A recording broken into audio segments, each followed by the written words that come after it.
রাজনৈতিক দলের মতাদর্শের সাথে কারিনা একদম 100% অ্যাফিলিয়েটেড ছিল না। সো প্লিজ ওকে কারোর সাথে অ্যাফিলিয়েট করবেন না।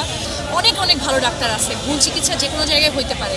সো এখানে ভুল চিকিৎসা কারিনা ভুল চিকিৎসা না, এটা হচ্ছে হয়তোবা সৃষ্টিকর্তার ইচ্ছার ঊর্ধ্বে আমাদের করার কিছু ছিল না। ভাইয়া কারিনা কোনো রাজনৈতিক মতাদর্শে বিশ্বাস করতো। Kareena is a full of life. ও জীবনটাকে এনজয় করছে, এন্টারটেনমেন্টে বিশ্বাস করছে। কারিনা বলিউড হলিউড নিয়ে করতো, কারিনা রাজনীতি নিয়েও মাথা ব্যথা নেই।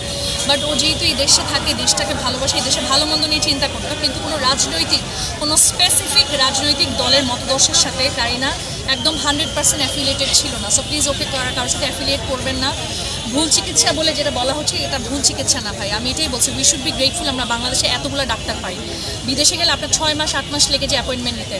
সো যে ডাক্তারগুলোকে আমরা পাচ্ছি তাদেরকে আমরা ডিমোটিভেট না করি ভাই। অনেক অনেক অনেক ভালো ডাক্তার আছে, ভুল চিকিৎসা যে কোনো জায়গায় হতে পারে। সো এখানে ভুল চিকিৎসা কারিনা ভুল চিকিৎসা না, এটা হচ্ছে হয়তোবা সৃষ্টিকর্তার ইচ্ছার ঊর্ধ্বে আমাদের করার কিছু ছিল না। এই জন্য আমরা সর্বোচ্চ চেষ্টাটা করে ওকে রাখতে পারি। সো এইটাই তো আননেসেসারি প্লিজ ভুল চিকিৎসা বলে ডাক্তারদেরকে ডিমোটিভেট করবেন, এটাই আমার একটা রিকোয়েস্ট।